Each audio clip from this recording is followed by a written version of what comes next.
Présenté par l'École des entrepreneurs du Québec, la table d'action en entrepreneuriat du Bas-Saint-Laurent et le ministère de l'Économie et de l'Innovation, enregistré dans les studios de Bell-Media à Rimouski, voici Courant Entrepreneur.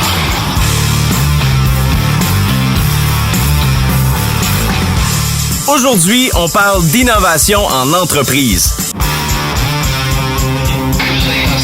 Courant Entrepreneur.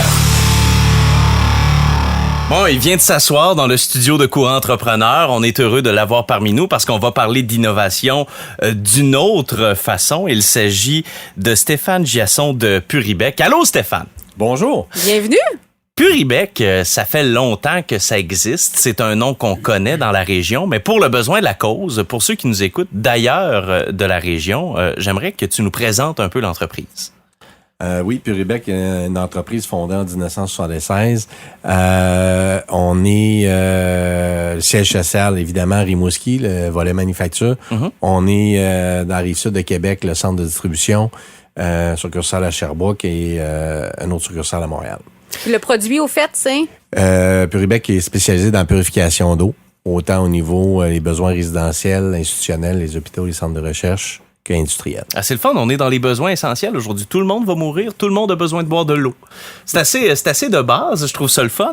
Mais il y a un moyen d'innover, on en a parlé avec Pierre-Luc tantôt, avec le côté produit de la chose, mais ce que vous avez fait chez Puribec, c'est différent, c'est plus organisationnel. Oui, au niveau organisationnel, c'est certain qu'on a regardé des façons de faire différentes, dont vers l'entreprise libérée, qu'on peut appeler entreprise autogouvernée, les méthodes holocratie, méthodes agiles. Puis, c'est ça, on a, depuis quelques années, on a zioté ça et depuis un an, fait l'implantation. Parce que dans le fond, normalement, une entreprise, c'est comme plus une pyramide. Il y a une tête dirigeante, puis après ça, ça descend avec des employés. Dans le cas de l'entreprise libérée, il n'y a pas nécessairement de tête dirigeante. Donc, toi, oui, tu es propriétaire de Puribec, mais tu n'es pas le seul dirigeant, disons. C'est ça. C'est en vérité, quand on prend la décision de tomber en entreprise libérée, la hiérarchie... ça tombe complètement. Mm-hmm. Beaucoup de postes qui sont transformés. En vérité, on fait appel à l'intelligence collective. Okay. Tout le monde peut avoir son mot à dire pour... Le développement de l'entreprise, pour la gestion. Effectivement. En fin de compte, beaucoup aussi avec les talents des gens. Souvent, les gens vont dans une formation, décident d'être contrôleur financier, mais ça veut pas dire nécessairement que c'est vraiment... Ils sont bons là-dedans.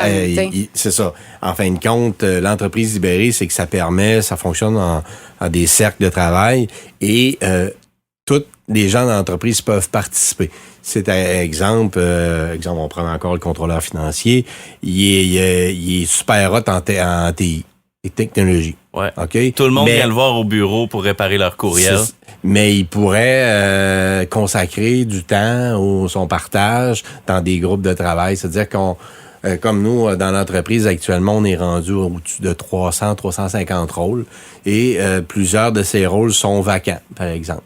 C'est-à-dire que au lieu, les gens de dire hey, je suis un peu saturé de mon emploi, de chercher un autre emploi, ben on amène un terreau fertile à dire je pourrais participer, exemple, dans le comité de recherche et développement. Il y a une ouverture. C'est qu'hiérarchiquement, parle à son patron, le patron parle à l'autre. Parce que ton CV dit que tu es un CPA, tu te concentres de comptabilité, au lieu de pouvoir t'impliquer dans d'autres choses, dans le fond, d'aller peut-être même développer des nouvelles compétences grâce à ça, dans le fond. Là. C'est ça.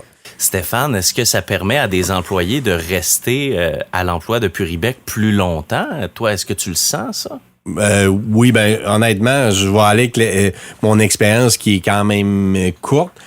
Plus longue à avoir visité des entreprises à l'étranger qui ont fait la même chose que le constat que oui. Moi, présentement, je pourrais vous dire que depuis au moins un an et demi, dans les entrevues, on présente et j'ai eu un témoignage d'un poste important qu'on a été choisi à cause de ça. Ah ouais. Okay. Et on se lève pas un matin avec ça comme idée. Hein. De même, tu sais, ce matin, tu te lèves, tiens, ça me tente plus d'être boss. Fait que je vais comme mettre la responsabilité sur le dos des employés. Ça a été quoi le processus pour se rendre là? Ben, je peux pas dire qu'il y a un processus. Moi, j'ai la chance d'être membre du groupement des chefs d'entreprise du Québec. Et puis c'est eux qui m'ont fait côtoyer la première fois dans un événement quelconque, qui ont commencé à présenter des méthodes d'entreprise libérée, principalement l'holacratie, la méthode. Et puis, pas longtemps après, j'ai vraiment dit jamais mon entreprise, je ferais le virage. Ah ouais, pourquoi? C'était déjà le nom, holacratie, c'était une bébite qui était quand même compliquée. Et de la lecture un petit peu. Et puis encore là, j'ai évolué, mais aussi il y avait des choses que j'étais un peu je dirais saturé. Je trouvais ça difficile, le changement. Je suis parti d'une PME, 2-3 employés familiales. On était rendu à 50 employés. Je trouvais que les changements sont moins faciles. Le volant était difficile. Et je voyais de plus en plus qu'il y avait des talents qui arrivaient qui étaient limités dans mon entreprise. Okay. Par la hiérarchie, que ça fait 30 ans qu'il est chez nous, puis tout ça. Mais il y a des beaux jeunes qui rentrent en arrière, mais à ce temps, le marché est à l'emploi. Ils niaisent pas longtemps. Après, l'autre qui a un ego très fort puis qui peut pas passer. Parce que parlons-en aussi de l'ego. Pas toujours facile. L'ego d'un entrepreneur, l'ego des employés aussi, de dire, du jour au lendemain, ça fait 20, 30 ans, tu es dans l'entreprise. Aujourd'hui, tu étais gestionnaire. Puis là, maintenant, tes collègues ou tes employés sont maintenant des gestionnaires aussi, sont aussi tes même niveau. Comment ça s'est passé à ce niveau-là? Dans notre entreprise, ça s'est bien passé. Il y a eu beaucoup de travail en aval avant de prendre la décision. La décision est venue en équipe, est venue des employés. J'ai commencé, dans le moment, il y avait une équipe de direction, évidemment. Mais j'ai vraiment pas arrivé avec un trip qu'on implante ça chez nous. Je crois qu'un des principaux ennemis, c'est l'ego dans un changement de cette méthode-là. Et puis, mes croyances sont aussi que c'est pas à tous les entrepreneurs. C'est-à-dire que si le haut dirigeant a un ego fort où il est pas prêt à laisser les clés de son entreprise. Ouais. Tu l'as dit, c'est une entreprise familiale. Quand tu es arrivé aux membres de ta famille, aux anciens dirigeants, dans le fond, de Puribec, tu leur as dit, aujourd'hui, Puribec est maintenant une entreprise libérée. Ça a été quoi la réaction familiale? Ça s'est bien passé parce que c'était bien présenté, c'était préparé. Je te dirais que j'ai toujours eu beaucoup de l'attitude. Et puis, ils m'ont vu évoluer là-dedans. Puis, je pense que ça s'est bien passé. Puis, parmi les effets concrets de ce changement organisationnel-là, de l'entreprise libérée, avez-vous vu des changements vraiment marquants? On a parlé de la rétention des employés, mais autre que ça? Honnêtement, ça fait quand même seulement 1 an que l'implantation officielle est faite. Je vous dirais, ce qui est vraiment le plus impressionnant, c'est de voir épanouir des gens que je croyais, pas que je croyais pas, que je voyais pas. Dans étant dans des cercles, ça m'a s'éloigner, c'est comme se rapprocher. Dans l'holacratie, ça permet aussi aux dirigeants par rapport à aller avec nos talents. C'est-à-dire qu'il y a des choses que, vu que je suis en haut des hiérarchies, je peux plus faire. Moi, tant que je m'en vais dans des comités ou des cercles, et évidemment, là, je côtoie d'autres personnes. Puis là, à un certain moment donné, il y a des gens qui sont comme délassés. C'est-à-dire qu'enlever l'abat-jour sur certaines personnes que peut-être plus introverties, puis que, on donne un petit terrain.